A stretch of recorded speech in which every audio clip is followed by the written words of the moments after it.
Ding beng beng, yuk kita ke bank.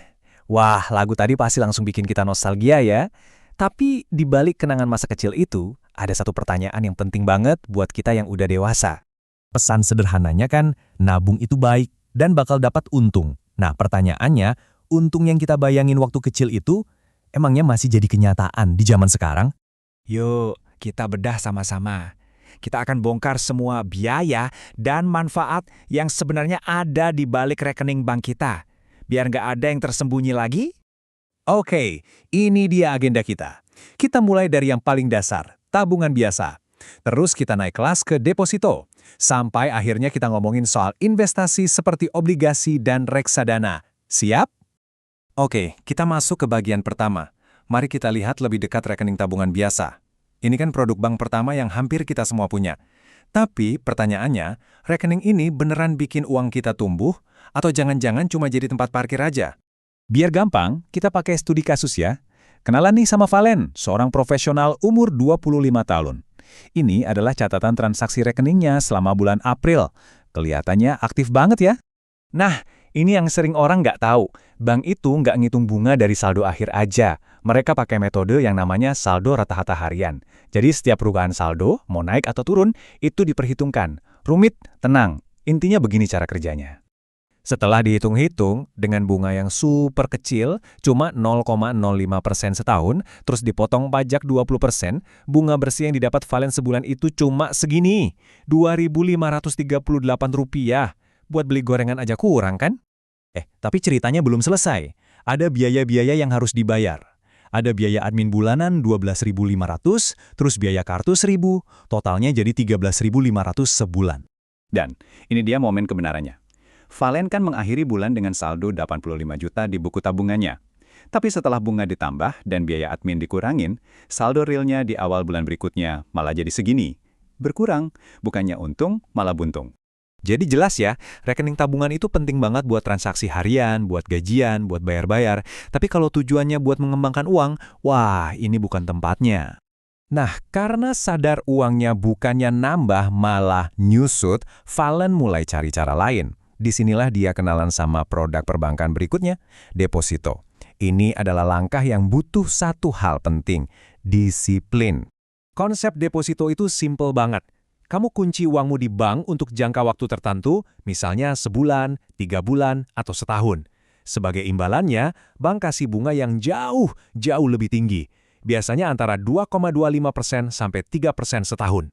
Coba kita lihat kasus Valen lagi. Uang 85 jutanya dia masukin ke deposito 1 bulan dengan bunga 2,25%. Hasilnya, setelah dipotong pajak, keuntungan bersihnya dalam sebulan jadi segini. Nah, ini baru terasa untungnya kan? Jauh banget bedanya sama tabungan biasa. Tapi keajaiban yang sesungguhnya itu terjadi waktu Valen mulai disiplin. Dia komitmen nambah 3 juta setiap bulan ke depositonya. Lihat deh apa yang terjadi dalam 2 tahun. Efek bunga berbunga alias compound interest mulai bekerja. Uangnya tumbuh jadi lebih dari 157 juta. Makanya deposito ini paling pas buat yang namanya dana dingin. Maksudnya, uang yang kamu yakin banget nggak akan kamu sentuh dalam waktu dekat. Soalnya, kalau ditarik sebelum waktunya, biasanya ada penaltinya. Jadi butuh disiplin. Oke, pondasi keuangan Valen udah kuat nih berkat deposito. Sekarang, dia siap buat naik ke level selanjutnya. Selamat datang di dunia tabungan investasi. Di sini, kita bakal ngobrolin soal obligasi dan reksadana, yang potensi untungnya bisa lebih tinggi lagi. Pilihan pertama ada yang namanya obligasi pemerintah. Gampangnya, ini tuh kayak kamu minjemin duit ke negara. Sebagai gantinya, negara bakal bayar bunga ke kamu secara rutin. Nah, di Indonesia ada beberapa jenis yang populer, masing-masing punya karakter yang beda-beda. Di antara banyak pilihan, ORI ini salah satu yang paling populer. Kenapa? Karena bunganya tetap, jadi kita bisa prediksi dapat berapa, dan bisa diperjualbelikan sebelum jatuh tempo. Akhirnya, Valen mutusin buat mindahin 157 jutanya ke ORI dengan imbal hasil 5,57% per tahun. Dan setelah 3 tahun, dengan asumsi kuponnya diinvestasikan kembali, uang 157 juta milik Valen tadi bisa tumbuh jadi segini loh. Ini udah dipotong pajak 10% ya. Lumayan banget kan pertumbuhannya? Opsi lainnya adalah reksadana. Di sini, uang kamu dikumpulin bareng investor lain, terus dikelola sama ahlinya. Namanya manajer investasi. Pilihannya banyak banget, dari yang risikonya rendah sampai tinggi, tentunya dengan potensi imbal hasil yang beda-beda juga. Nah, ini salah satu keunggulan reksadana yang paling menarik. Pajaknya. Keuntungan yang kamu dapat dari reksadana itu bukan objek pajak lagi. Artinya, saat Valen investasi 50 juta dan dapat untung 6%, keuntungan 3 jutanya itu dia terima utuh, bersih, tanpa potongan lagi. Beda banget sama deposito.